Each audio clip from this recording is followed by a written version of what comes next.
Ihr seid schon da. Schön, dass ihr wieder dabei seid.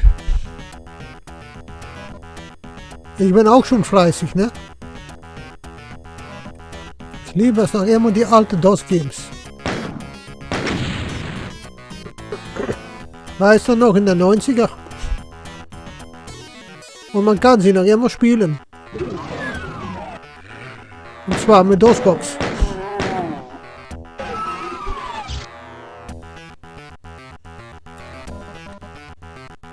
Ich hoffe, dass ihr mich seht. Ich sitze unter dem Fenster.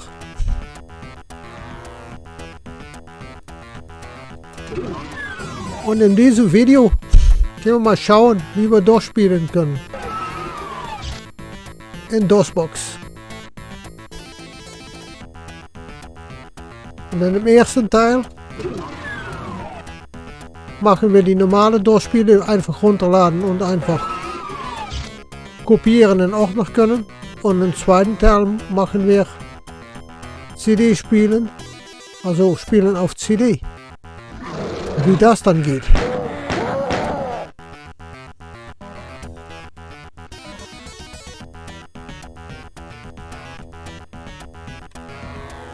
Und so, als ihr seht, ich kann das noch, ne?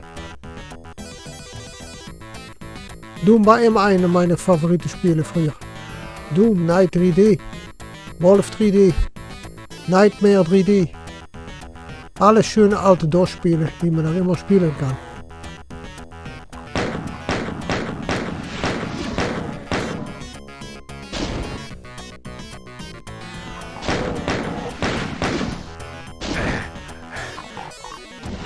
Also, würde ich sagen, wir sehen uns im nächsten Teil.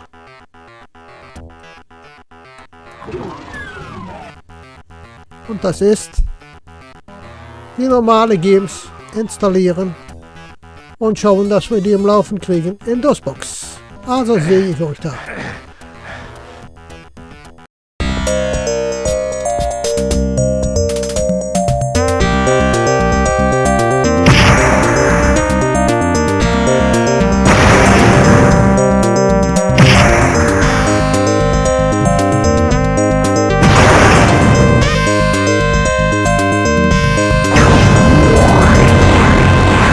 Round 1, fight!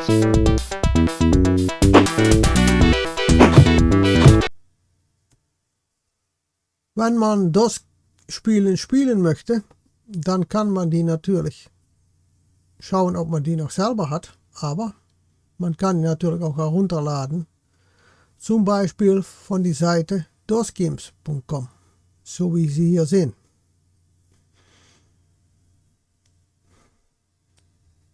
Dann suchen Sie ein Spiel aus. Ich werde zum Beispiel Quake nehmen.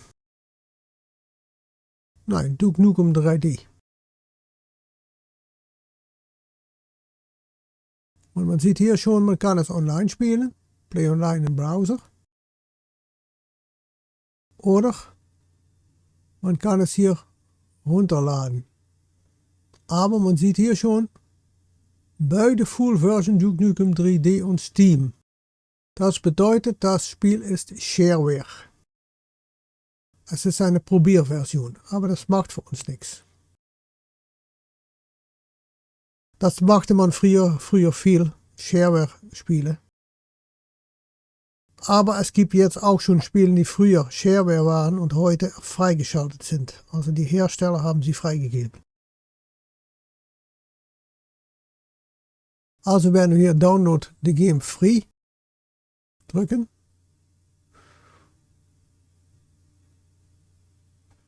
Das ist ein Add. Okay. DOSBox Duke 3D.zip. Okay. Kommt er schon. Entpacken. Und das wird der Ordner DOS. Entpacken Unterordner. Okay, entpacken.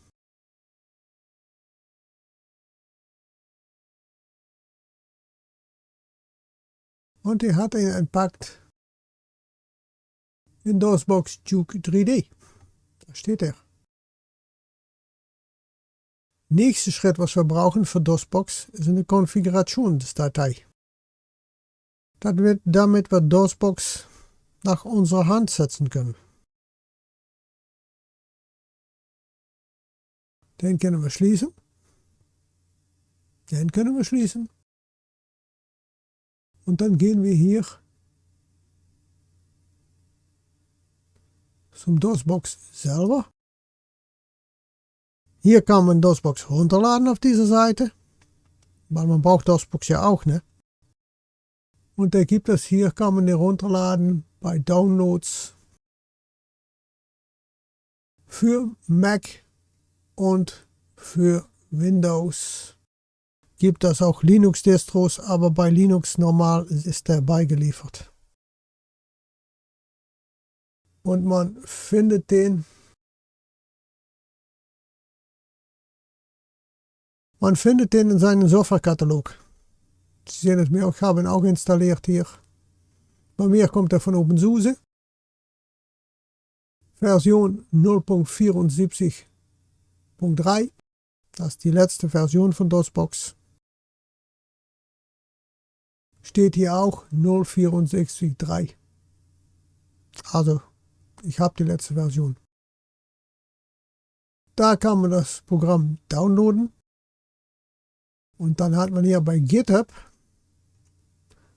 hat man eine Seite, da kann man die Konfigurationsdatei herunterladen. Und da steht Download ZIP. Einfach die ZIP-Datei herunterladen und die Konfigurationsdatei in den Spielenordner entpacken.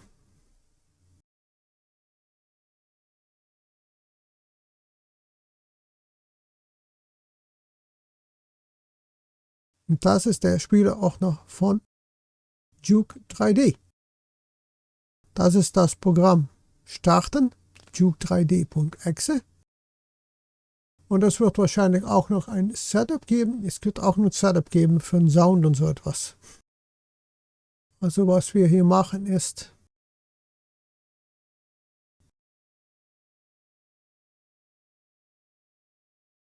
da ist meine DOSBox.conf-Datei. Und die kann ich öffnen. Da ist sie schon. Und dann schauen wir uns mal an, wo wir sein müssen. Nämlich hier.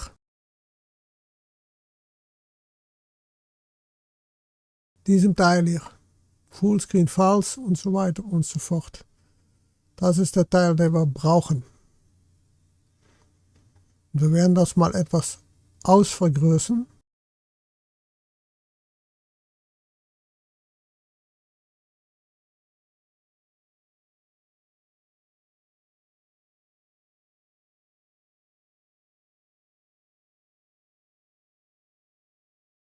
Also was wir ändern ist Fullscreen zum Beispiel, da sehen Sie es. Den kann man auf True setzen, dann kriegt man einen ganzen Bildschirm zur Verfügung für das DOS-Spiel. Wenn man einen Monitor hat, geht das. Und Fullscreen Resolution kann man einfügen, ja, das ist 1440 bei 900 bei mir. Und dann kann man OpenGL noch aktivieren. Das ist der Output. Und da oben, wo ist das? Da, wo ist das jetzt? Da ist das, ich habe es gefunden. Da stehen all die Möglichkeiten, die man da hat. Das ist Surface, Overlay, OpenGL, OpenGLB, OpenGL HQ und Direct Draw. Das sind die Möglichkeiten, die man hat, um da unten bei Output OpenGL einzufügen.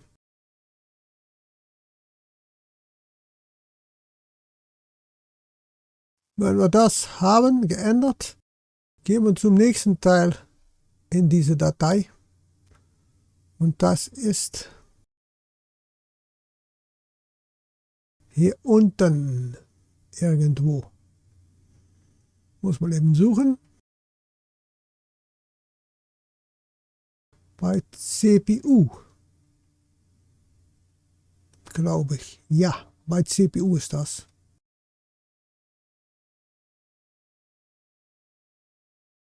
Auch das werden wir mal uns etwas näher ansehen.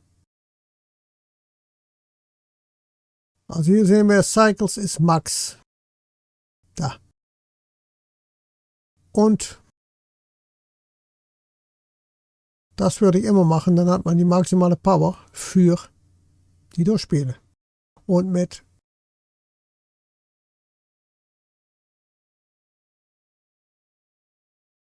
Steuertaste und F11 kann man die Geschwindigkeit drosseln und mit Steuertaste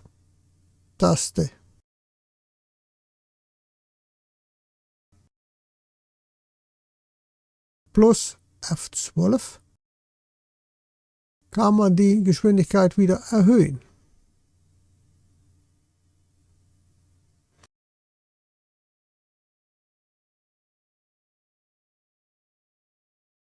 Und das war eigentlich, was wir machen müssen in diese Konfiguration-Datei.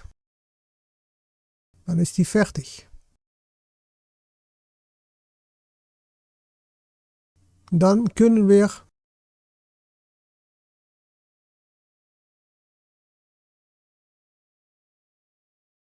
das Spiel eigentlich schon starten und mal testen, ob es läuft.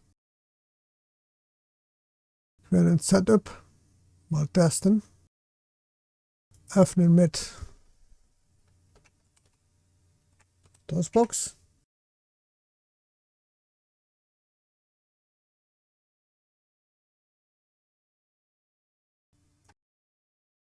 Und da kommt unsere Konfigurationsdatei. Also da können wir unseren Sound einstellen. Sound Blaster, das ist gut. Glaube ich alles. Sound Blaster.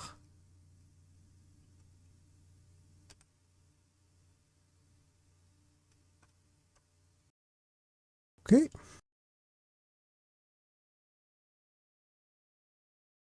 Save and launch Duke Nukem 3D.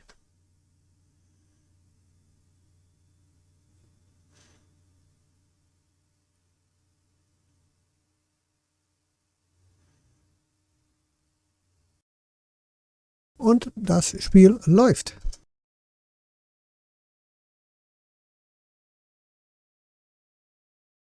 Okay.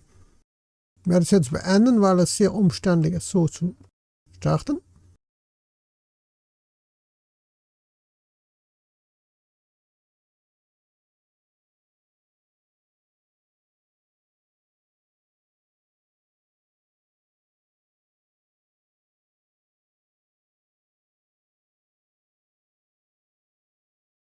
Yes. Mal raus. Dann Exit. Um das wieder zu verlassen. Also das kann einfacher. Und dafür machen wir eine BAT-Datei. Duke 3D ist unser Executable. Okay, neu erstellen. Textdatei. Duke 3D.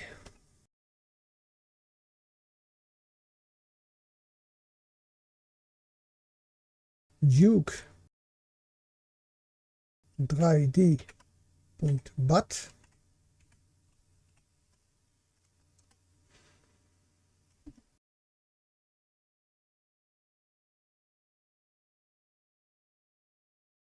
Öffnen. Und so. Befehl. Duke 3D. Wie früher in DOS. Ist nicht anders.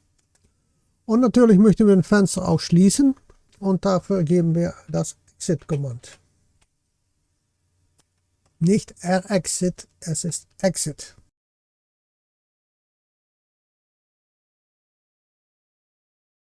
Speichern.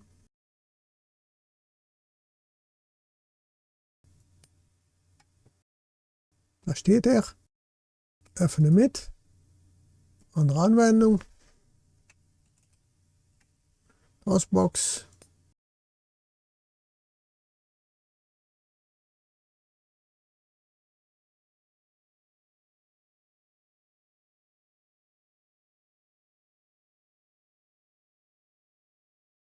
Ist der schon?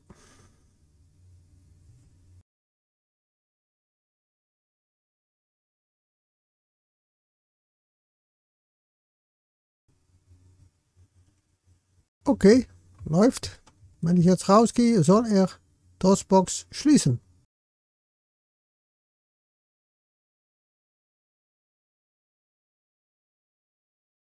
Und er macht das, er schließt. Das ist gut. Dann haben wir noch einen Schritt, um es noch einfacher zu machen. Ich möchte erst nochmal zurück im Internet.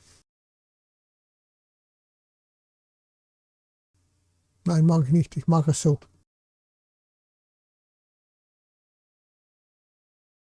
Der nächste Schritt, den wir machen, ist eine Verknüpfung. Neu erstellen. Zum Datei oder auch noch Verknüpfung zu Programm. Okay, das Programm ist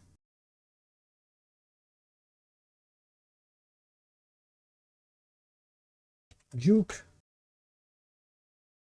3D und 3S 3D. Befehl noch nicht. Ich werde erstmal meinen Ordner nehmen. Das ist DOS, ABCD, DOS, DOS Juke 3D. Okay. Auswählen. DOS Juke 3D. Der steht da. Juke 3D BAT. Da. Und was wir machen müssen, ganz am Anfang, füllen wir ein DOSBox.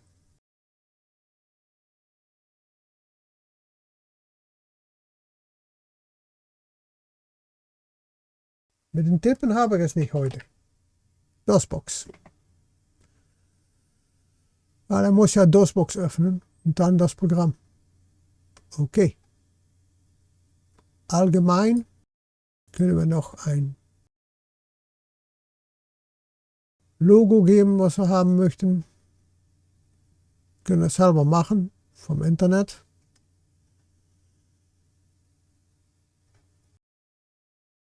Man kann auch einfach eines nehmen, das hier.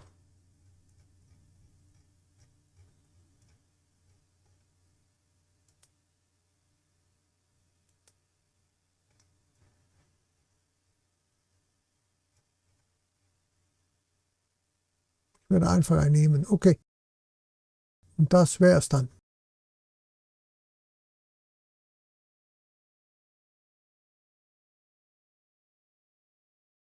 Und hier ist unsere Verknüpfung. Jetzt sollte ich das Spiel starten können. Und tatsächlich. Da kommt er schon.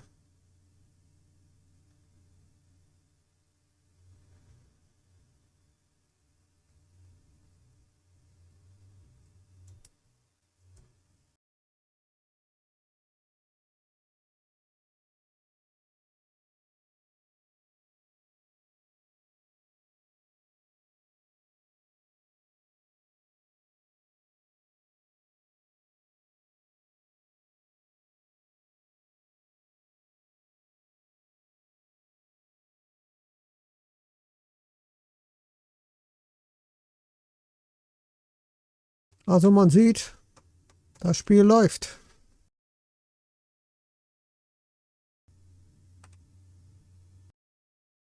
Oh, das fand er nicht.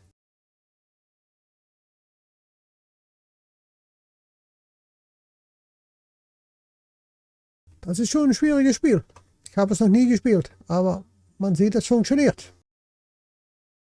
Also so installiert man DOS-Spielen.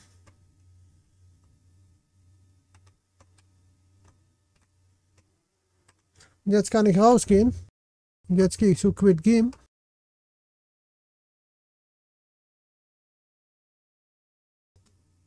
Er schließt dann auch wieder.